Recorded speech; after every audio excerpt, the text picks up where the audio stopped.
सुप्रभात। मैं Sunil Kumar career zone की ओर से आप लोगों का हार्दिक अभिनंदन करता हूं।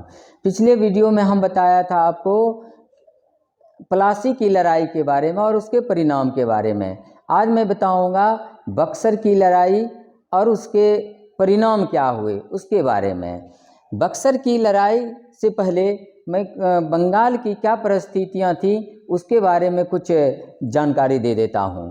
सबसे पहले यह जाने कि उस समय जब सिराजुद्दौला गद्दी पर बैठा, जिसके समय में प्लासी की लड़ाई हुई, और उसके बाद मीर जाफ़र गद्दी पर बैठा, और मीर जाफ़र के समय में अंग्रेज़ों ने जी भर के बंगाल को लूटा, फिर भी उसे संतोष नहीं हो रहा था। तो वह चाहता था कि एक ऐसे व्यक्ति नवाब बने जो मेरे ज़रूरत को और पूरी करे, और उधर मीर कासिम चाहता था कि मैं नवाब बनूं, और अंततः दोनों में समझौता के तहत मीर कासिम को बंगाल का नवाब बना दिया गया और मीर जाफ़र को गद्दी से हटा दिया गया।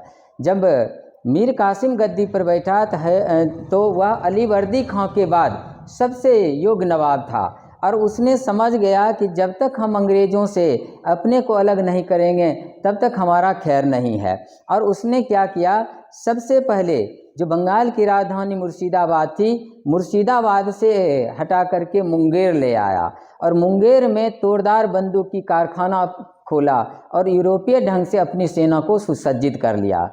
अंग्रेज़ों को यह नागवार गुजरा।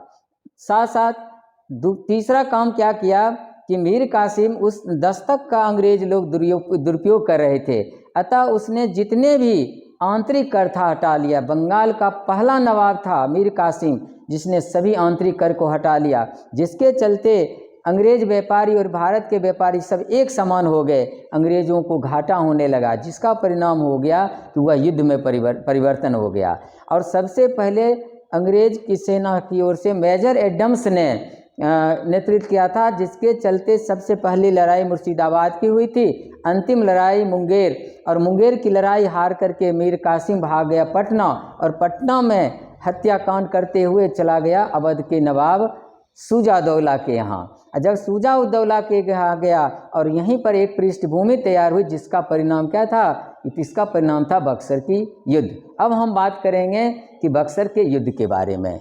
बक्सर की लड़ाई 22 अक्टूबर 1764 को हुआ था। उस समय बंगाल के गवर्नर बेंसी टॉट था, और बंगाल के नवाब उस समय मीर जाफ़र का था। उसी के समय में जब मीर कासिम अवध के नवाब शुजा-उद-दौला के यहाँ, वहीं पर एक संयुक्त सेना बना था। एक और मुगल सम्राट शाह आलम द्वितीय, दूसरा अवध के नवाब शुजा-उद-दौला, और तीसरा मीर कासिम, तीनों की सेना एक साथ थी। दूसरे तरफ अंग्रेजी यानी बक्सर की लड़ाई में अंग्रेजी सेना का नेतृत्व कैप्टन मुनरो कर रहा था, जबकि मीर कासिम की सेना का नेतृत्व गुरगीन खां कर रहा था। दोनों में लड़ाई अवश्य हुई, लेकिन हार संयुक्त सेना का हुआ, अंग्रेजी सेना का जीत हो गई। और सबसे पहले जब लड़ाई हुई, हार हुई, हार के बाद सबसे पहले आत्मसमर्पण करने वाला था तो वह मुगल सम्राट शाह आलम द्वितीय। दूसरा शुजा-उद-दौला, जो उस समय अवध के नवाब थे, और मीर कासिम आत्मसमर्पण नहीं किया बल्कि भाग गया दिल्ली की ओर, और दिल्ली में जब गया तो वहीं 7 जून 1777 ईस्वी में इसकी मृत्यु हो गई।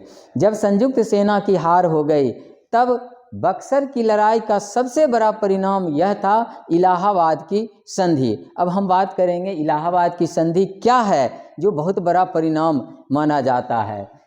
युद्ध का परिणाम इलाहाबाद की संधि। इलाहाबाद की संधि 2 हुई थी। सबसे पहला इलाहाबाद की संधि 12 अगस्त 1765 ईस्वी में हुआ था। अब हम लोग ये जानेंगे इलाहाबाद की संधि प्रतियोगिता परीक्षा में किस तरह से सवाल पूछा जाता है, उस तरह से मैं बताऊंगा कि इलाहाबाद की संधि कब हुई, कितने हुई, किनके बीच हुई, और क्या शर्त रखी गई।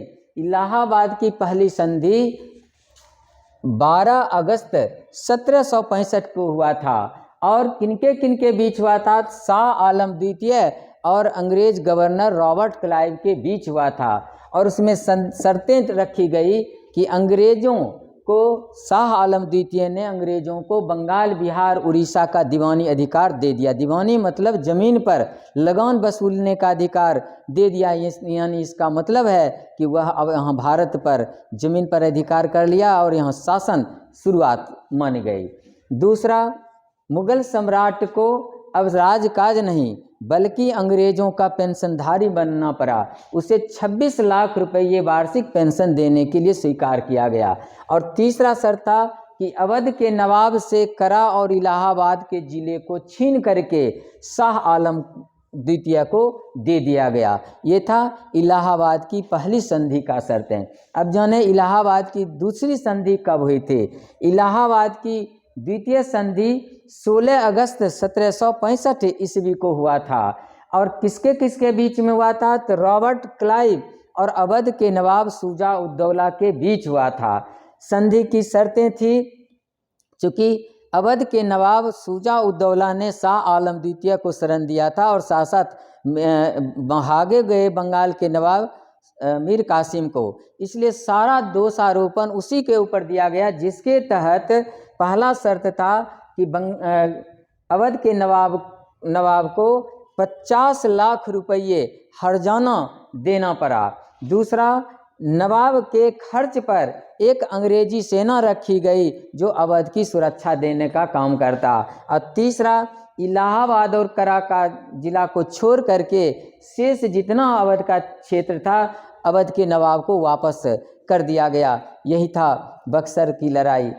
प्लासी की लड़ाई अंग्रेज़ों को पैर रखने का मौका दिया था, लेकिन बक्सर की लड़ाई ने अंग्रेज़ों को भारत का राजा बना दिया। यही था परिणाम। बहुत बहुत धन्यवाद। फिर मैं अब अगली बार किसी अन्य वीडियो के साथ उपस्थित होऊंगा।